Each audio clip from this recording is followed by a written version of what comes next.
ada ulama ya termasuk Imam Asy-Syaukani yang mengatakan bahwa dilarangnya makmum imam itu lebih tinggi daripada makmum itu masih tidak sampai terlarang membatalkan, tetapi itu makruh ya, makruh tanzih. Jadi makruh karena Rasulullah itu pernah sholat di atas mimbar. Pernah sholat di atas mimbar, jadi makmumnya di bawah. Nah itu dalam kepentingan untuk litaklim, untuk mengajari makmum. Sehingga alasan itulah yang disampaikan, sehingga kalaupun imam itu lebih tinggi daripada makmum tidak sampai membatalkan sholat.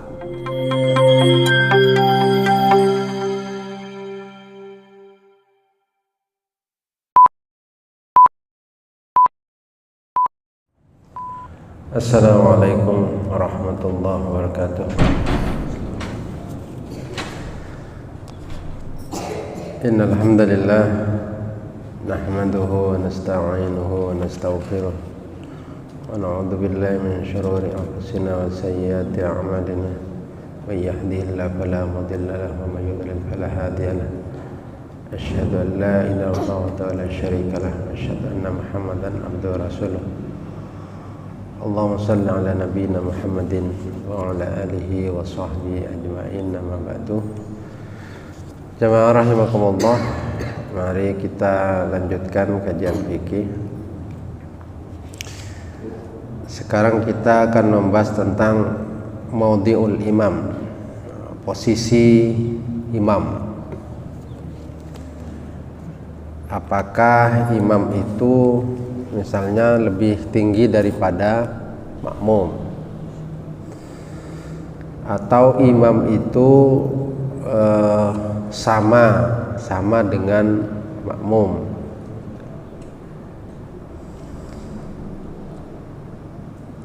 Pertama adalah pendapat yang mengatakan fa inna qauman ajazu ayyakuna arfa'a min maudhi'il ma'mumin idza kana liqasdit ta'lim wa bihi qala asy-Syafi'i.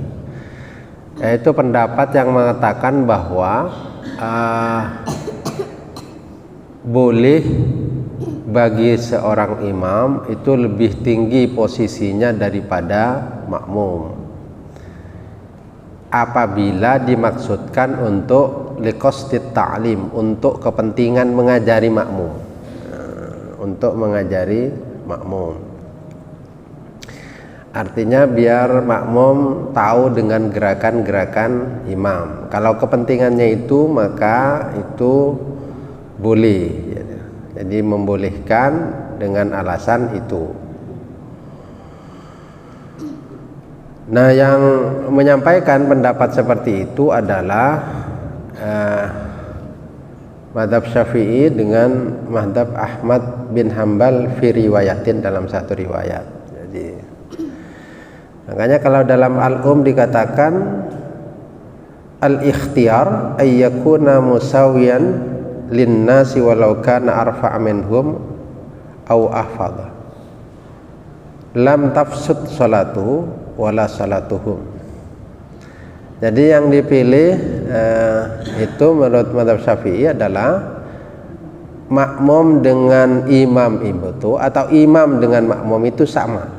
Jadi posisinya sama, tidak lebih tinggi. Jadi posisinya sama, tidak lebih tinggi.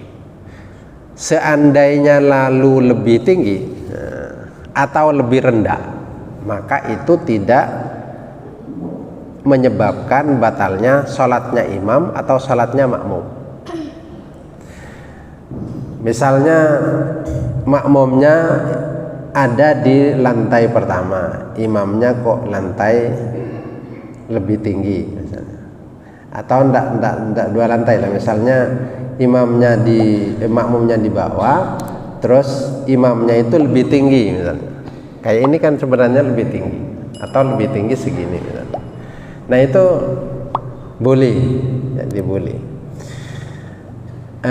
Walaupun seandainya tidak ada kepentingan untuk mengajari makmum, maka itu tetap yang lebih baik itu sama antara makmum dengan imam dengan makmum. Kalaupun tidak sama, itu lam tafsud salatuhu wala salatuhum. Jadi tidak sampai merusak salat. Kalau seumpama tidak sama. Makmumnya di lantai bawah, kok imamnya di lantai makmumnya di lantai 2, imamnya di lantai pertama. Nah itu boleh, jadi tidak merusak. Nah itu yang menurut mazhab Syafi'i. Wa qaumun mana'u dzalika wa bihi qala Abu Hanifah. Tapi menurut Abu Hanifah itu melarang untuk makmum dengan imam dengan makmum itu tidak sama. Artinya posisi imam dengan makmum itu ya sama posisinya. Jadi tidak usah lebih tinggi imam daripada makmum itu. Jadi kalau misalnya lebih tinggi maka itu tidak boleh. Jadi tidak boleh. Jadi tidak boleh. Jadi imam dengan makmum itu posisinya sama. Bahkan waqala al-Auza'i tabtulu salatuhum. Jadi batal salatnya.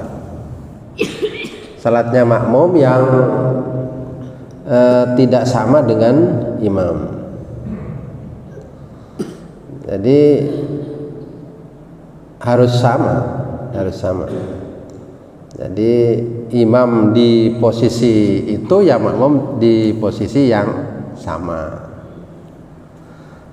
Nah, cuma ada ulama ya termasuk Imam Asy-Syaukani yang mengatakan bahwa dilarangnya makmum imam itu lebih tinggi daripada makmum itu masih tidak sampai terlarang membatalkan, tetapi itu makruh ya, makruh tanzih. Jadi makruh karena Rasulullah itu pernah sholat di atas mimbar. Jadi makmumnya di bawah. Nah itu dalam kepentingan untuk litaklim, untuk mengajari makmum. Sehingga alasan itulah yang disampaikan, sehingga kalaupun imam itu lebih tinggi daripada makmum tidak sampai membatalkan sholat, tetapi tetap itu makruh itu. Nah, oleh karena itu dalam mazhab Syafi'i dikatakan kalau kepentingan litaklim tidak apa-apa. Tapi kalau hari ini kan tidak ada orang imam itu sholat lebih tinggi posisinya daripada makmum, untuk kepentingan mengajari kan tidak ada. Maka itulah lalu ulama mengatakan bahwa itu makruh, atau ada yang mengatakan tidak boleh. Jadi posisinya sama antara imam dan makmum. Apa dasarnya? Yang pertama adalah yang mengatakan boleh saja kalau untuk kepentingan mengajari makmum itu adalah hadis Rasulullah sallallahu alaihi wasallam, annahu sallallahu alaihi wasallam amman nas alal mimbar liyu'allimahumus shalah wa annahu kana idza arada yasjuda nazala. Nah, Nabi itu pernah menjadi imam bagi para sahabat itu di atas mimbar untuk mengajari mereka tentang sholat. Nah, jadi pernah terjadi itu. Nah, setelah mereka tahu tentang sholat, maka Nabi tidak lagi di atas mimbar. Jadi sama saja akhirnya posisinya antara makmum dan imam. Sehingga di Masjid Nabawi itu kan imam itu tidak lebih tinggi daripada makmum itu. Nah, kalau di sini kan agak lebih tinggi meskipun sedikit itu. Lebih tinggi daripada makmum walaupun sedikit. Nah, itu hadis yang mengatakan boleh. Hadis yang mengatakan tidak boleh itu marawahu Abu Daud anna Hudzaifata amman nas ala dukkanin fa akhadha Abu Mas'ud biqamisihi fajabadha bihi falamma faragha min salatihi qala alam ta'lam annahum kanu yunhauna an dzalik au yunha an dzalik. Jadi Hudzaifah itu pernah menjadi imam di tempat yang tinggi, jadi posisinya lebih tinggi daripada makmum. Nah, dalam posisi seperti itu lalu ditarik oleh Abu Mas'ud agar posisinya tidak lebih tinggi daripada makmum. Nah, setelah sholat itu lalu Abu Mas'ud mengatakan, apakah engkau tidak tahu bahwa yang seperti itu dilarang?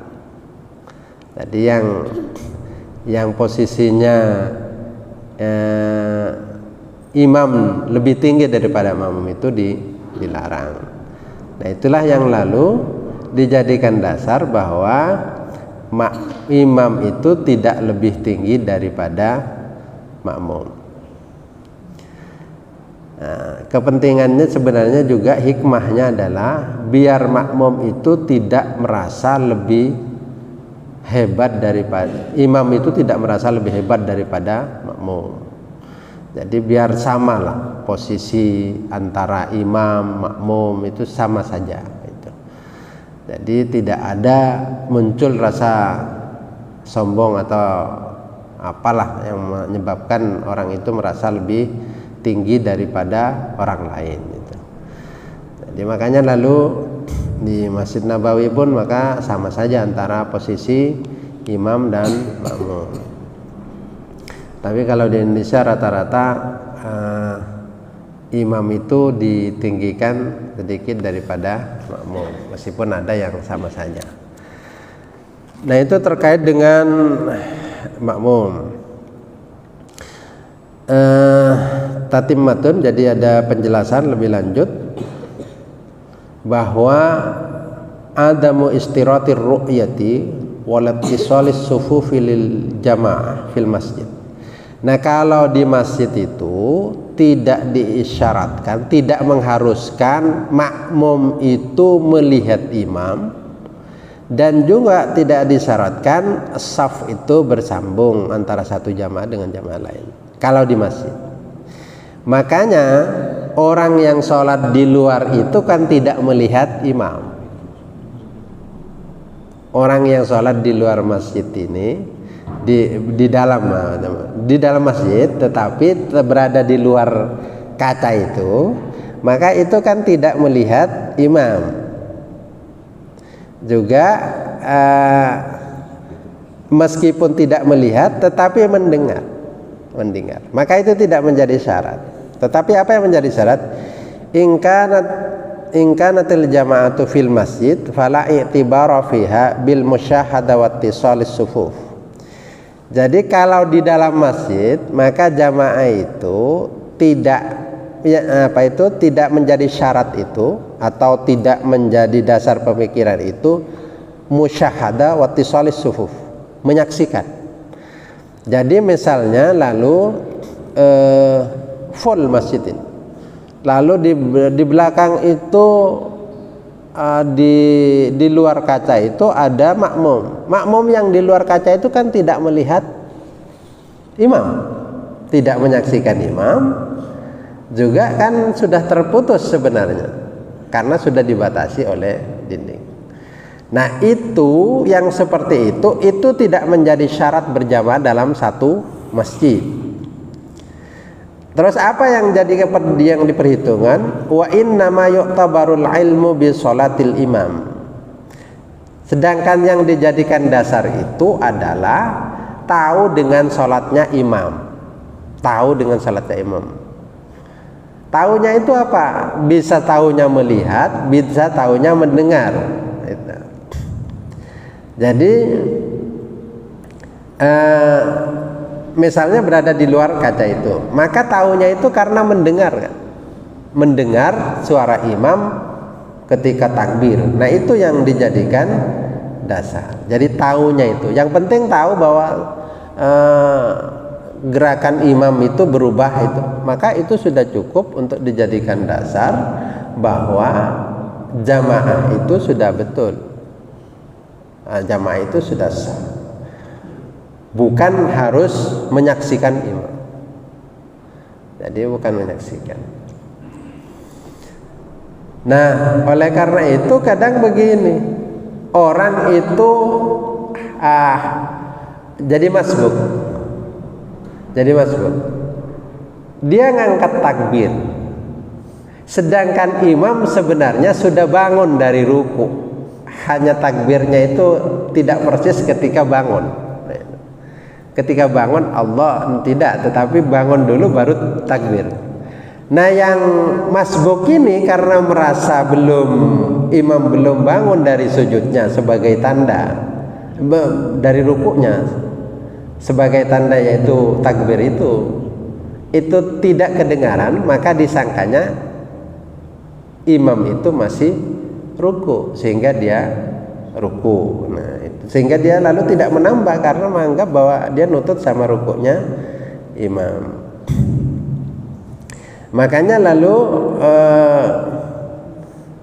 dalam kondisi seperti ini, maka kalau sudah imam di akhir-akhir mau bangun dari ruku, itu jangan lalu dihitung dapat satu. Jadi karena ada orang yang lalu yang penting dapat rukuknya imam. Kalau orang dapat rukuknya imam, tetapi saat dia baru sampai di rukuk lalu imam bangun, nah itu tidak dapat satu rakaat itu. Meskipun seolah-olah nutut sama rukuknya imam, sebenarnya dia tidak nutut karena tidak sempat diam, imam sudah bangun dari rukuk. Nah, jadi yang diperhitungkan itu adalah tahu tentang sholatnya imam, gerakannya imam. Maka contohnya, walau iktada bil imami fi aqsal masjidi wal imamu fil mihrab jaza. Seandainya sekarang ada orang berjamaah dengan imam itu di bagian yang jauh dari dalam masjid yang jauh dari imam. Imamnya di mihrab, makmumnya agak jauh. Boleh. Li'annal masjida ala taba'udi atrafihi ju'ila fil hukmi kamakanin wahid. Karena kalau dalam masjid itu dihitung satu. Jadi di sini dengan di luar kaca itu dihitung satu masjid, sehingga berjamaah boleh gitu. Boleh itu. Di sini dengan di luar sana boleh. Di sini imamnya, makmumnya di atas boleh karena dihitung satu masjid. Tapi misalnya di sini dengan di lantai di atas misalnya boleh. Nah, itu karena dihitung satu masjid meskipun jaraknya itu jauh. Nah, itu. Yasihu iqtida'ul ma'mumi bil imami fil masjid. Jadi sah bermakmum itu dengan imam di dalam satu masjid. Fa illam wa illam yarahu, walaupun tidak melihatnya. Walam man wara'ahu, dan juga tidak melihat orang yang di belakang. Idza sami'at takbira, ketika dia mendengar takbirnya imam. Jadi takbirnya imam itu didengar. Maka yang jadi masalah itu adalah ketika lampu padam. Lampu, misalnya sholat maghrib, lampu padam. Nah, orang sholat di luar kaca. Nah, itu tidak mendengar suara imam, tidak juga mendengar suara makmum yang paling ujung. Nah, itu yang jadi masalah. Sehingga kapan itu hari, karena keliru, maghrib mungkin. Maghrib itu lampu padam, suara imam tidak kedengaran. Nah, sehingga jamaah yang berada di luar kaca itu tidak mendengar sama suaranya imam, dan jelas tidak melihat gerakannya orang jamaah yang di dalam kaca. Nah, itu yang lalu jadi masalah. Oleh karena itu kemarin kapan itu saya minta agar yang berada di samping itu lampunya lampu yang hidup ketika listrik padam, sehingga makmum di luar bisa melihat gerakan makmum di sampingnya yang berada di dalam kaca itu.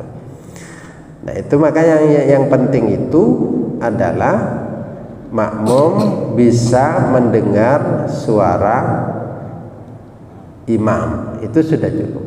Tidak harus melihat imam, juga tidak harus lalu melihat orang yang di saf terakhir, tidak harus melihat saf terakhir. Nah, itulah yang dijadikan dasar kita berjamaah dan dianggap bahwa kita itu dapat, atau dianggap berjamaah dan dapat fadilahnya orang sholat berjamaah. Barangkali ini ada yang ingin disampaikan. Seperti yang saya sampaikan, boleh tidak persis seperti, artinya tidak dalam materi ini, bebas untuk bertanya. Kami persilahkan, ada yang ya. Kalau jumlahnya itu membeludak, Ustaz, Ya. sampai di belakang sana atau di jalan raya, Ya. apa itu dihitung satu masjid? Nah, gimana kalau di luar? Nah, itu tidak apa-apa. Yang penting dianggap masih dalam satu satu jamaah. Ukuran satu jamaah itu seperti apa? Misalnya di luar masjid ya sekarang, tidak masjid. Kalau di luar masjid itu, maka ukuran jarak terjauh itu adalah 300 dira. Kalau 300 dira itu sekitar 150 meter. Nah, misalnya lalu di sini kok jamaahnya di luar. Nah, di luar masjid ini enggak apa-apa. Nah, enggak apa-apa itu. Jadi tetap itu masuk dalam jamaah karena masih dalam jarak yang masuk itu. Jarak yang masuk. Jarak itu terjauh itu kalau 150 dira, itu ukurannya itu. Jadi ini dalam artian begini. Jadi tadi itu kan ada dalam satu masjid. Gimana kalau di luar masjid maksudnya? Boleh dengan hitungan itu paling jauh yaitu 150 meter atau 300 dira. Itu ukurannya. Tapi kalau di dalam masjid lebih jauh dari itu ya enggak apa-apa karena dalam masjid gitu. Maksud saya termasuk satu masjid apa enggak? Nah, kalau masjidnya tidak masuk dalam masjid, tetapi masuk dalam kesahan jam berjamaah. Berjamaahnya itu boleh tetapi tidak dihitung dalam masjid dia. Nah, kayak kalau di Masjidil Haram itu ada orang sholat di Masjidil Haram, ada orang yang sholat jauh dari Masjidil Haram, tetapi masih dalam sah berjamaah karena dia mendengar suara imam takbir, imam ruku gitu kan. Berarti fadilahnya itu lain, Ustaz. Oh ya, jelas lain. Jadi fadilahnya itu satu, sama-sama punya fadilah berjamaah. Yang berbeda adalah satu di masjid, satunya di luar masjid, berbeda. Ya sama tetap kemarin itu ya fadilahnya di saf terakhir dengan saf di depan tetap berbeda itu. Kalau fadilahnya ya, nanti urusan nilai sholatnya itu urusan Allah. Kalau fadilah dari posisi itu tentu berbeda, tapi nilai sholat itu di hadapan Allah itu urusannya Allah. Ada yang lain? Ya.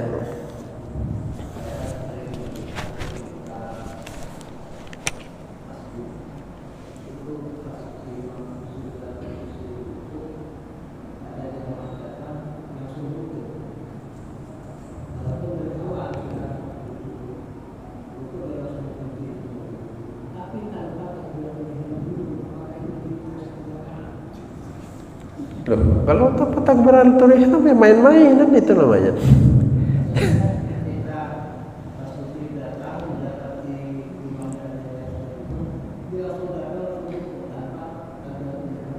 Ya. Ya untuk memulai sholat takbiratul ihram. Kalau lalu tiba-tiba ruku ya tidak sah, itu sudah sholatnya. Tidak sah sholatnya karena dia tidak takbiratul ihram. Memulai salat itu dengan takbiratul ihram dan mengakhiri salat dengan salam. Itu. Nah, itu kalau takbiratul ihram ini sepakat ulama harus dimulai takbiratul ihram baru ruku. Jangan lalu ngejar, takut imam keburu bangun dari ruku. Nah, jadi harus, karena kalau lalu orang sholat tiba-tiba kok datang lihat imam ruku langsung ruku, nah itu tidak sholat itu namanya. Nah, sampai akhir jadi olahraga salah, itu olahraga saja tidak sholat, karena tidak dimulai dengan takbiratul ihram. Itu yang pertama. Ada yang begini lagi yang ini perlu disampaikan. Kadang orang begini, takbiratul ihram, imam itu sudah bangun dari ruku, dia ngasih ruku itu loh. Sik ruku, dia datang kok ya imam belum bangun dari ruku. Tiba-tiba sesudah takbiratul ihram, imam itu bangun dari ruku. Nah, itu masih nyusuli dia sendiri ruku. Nah, yang seperti itu sholatnya kurang 1 rakaat kalau tidak nambah dia. Kalau tidak nambah berarti sholatnya kurang. Nah, jadi kalau dia duhur berarti sholatnya hanya 3 rakaat. Ini itu karena memang ketidaktahuan saja kalau itu. Jadi, nah itu yang kadang dipaksakan. Sebenarnya orang sholat tidak perlu keburu-buru berkejar-kejaran untuk nutut sama rukuknya imam. Ya kalau tidak nutut ya sudah, nambah saja. Itu. Apa boleh nunggu imam bangun? Boleh. Ikut langsung juga boleh. Itu sama-sama saja. Nah, yang penting tidak usah mengejar rukuknya imam 1 rakaat kejar-kejaran. Nah, itu sehingga sampai ke tempat sholat itu ngos-ngosan kadang. Nah, itu yang dah dihindari. Ada yang lain? Ada saya kira. Ya. Terkait dengan imam tadi. Misalnya begini Ustaz, kita berjamaah, imamnya sepuh. Kemudian makmumnya rata-rata masih muda-muda. Iya. Kemudian imamnya itu sudah artinya mau ruku, Allahu Akbar mau ruku, itu pelan. Sementara makmumnya kadang-kadang lebih dahulu. Itu gimana sih? Nah, itu sering juga yang begitu. Ya.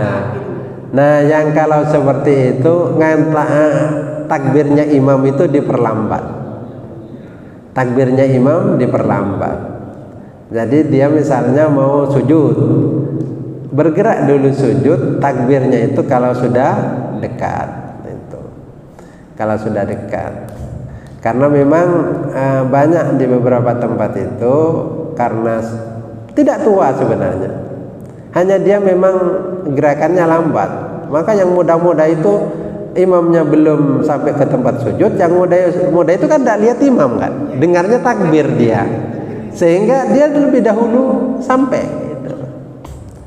Maka yang dalam kondisi seperti itu, kalau imamnya tidak tangkas, maka takbirnya itu diperlambat, bergerak dulu kalau sudah hampir sampai takbir itu, biar makmum itu tidak mendahului itu. Jadi di mana-mana kasusnya ya banyak yang seperti itu. Nah, makanya perlu imam itu yang tangkas juga ya. Kalau masih imam sudah sepuh ya ngalahin sama yang muda-muda itu kan. Bacaannya juga biar sempurna. Kalau sepuh ya kadang tidak lengkap sudah anunya itu, sehingga bacaannya juga kadang mengikuti gerakannya Ustaz, bukan mengikuti takbirnya, mengikuti suaranya, gerakannya yang diikuti. Nah itu kalau dekat dengan imam. Kalau dekat dengan imam, kadang makmum itu tidak melihat imam, paling yang di daerah dekat saf awal saja itu bisa melihat gerakan imam itu. Ya memang karena memang tidak disosialisasikan lebih awal, sehingga memang kadang memang tidak tahu berjamaah. Kalau di Sulawesi itu bahkan orang imam mau mengatakan amin itu tidak akan pernah amin kecuali imam memulai amin. Sehingga seandainya lalu waladhdallin imam diam, itu makmum diam itu. Sampai imam mengatakan amin baru bareng-bareng amin. Saking patuhnya sama imam. Nah, kalau di kita kan enggak, di Sumeneb enggak. Rata-rata ya semua lah, hampir semua lah. Itu begitu waladhdallin langsung itu enggak nunggu komando imam itu. Dan nunggu komando imam itu. Nah, jadi dulu ada apa, orang PP itu cerita dia jadi makmum di Sulawesi. Begitu waladhdallin ini kok tidak segera amin, makmumnya tidak ada yang amin. Begitu imam mengatakan mulai amin, maka makmum memulai amin gitu. Nah itu saking patuhnya makmum terhadap imam itu. Nah tidak lalu kadang mendahului itu.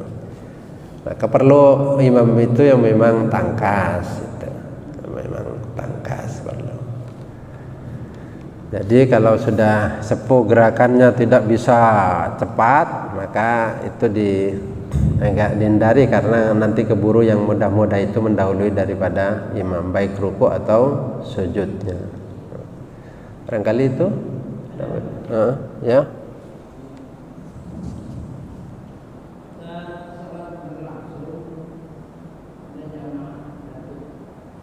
Jamaah batuk ya.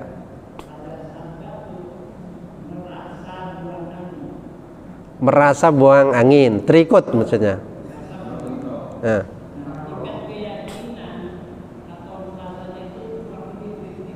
Ya 50-50 ya.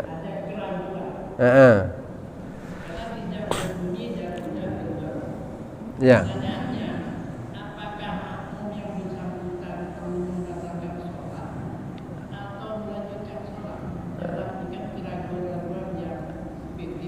Ya. Jadi makmum batuk, perasaannya makmum batuk kok terikut kentut gitu kan.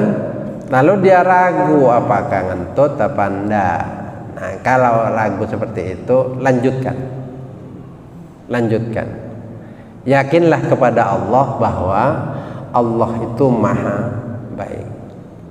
Nah, kenapa begitu? Kalau sampean berhenti ragu, itu yang namanya setan, jalur masuknya lewat situ. Timbullah was-was.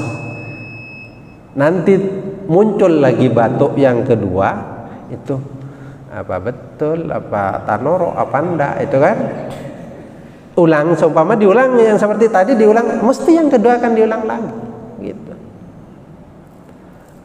Karena kadang ada begini, orang duduk itu karena keempat terus terbuka, itu seperti keluar angin duduk di Honda itu jangan diikuti. Sekali Bapak ngikuti keraguan itu, maka lanjut terus itu sehingga terus was-wasnya itu.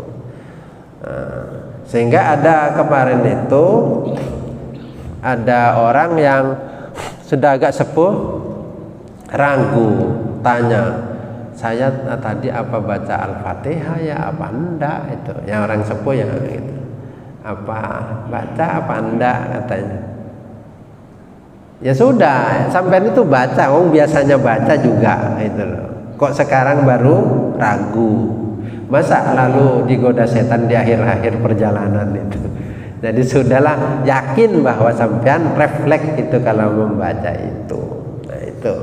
Jadi tidak perlu diulang-ulang lagi. Jadi setan itu tidak usah diikuti. Kalau diikuti was-wasnya tidak selesai-selesai. Ya, barangkali itu. Mudah-mudahan berguna. Ihdinas siratal mustaqim. Assalamualaikum warahmatullahi wabarakatuh.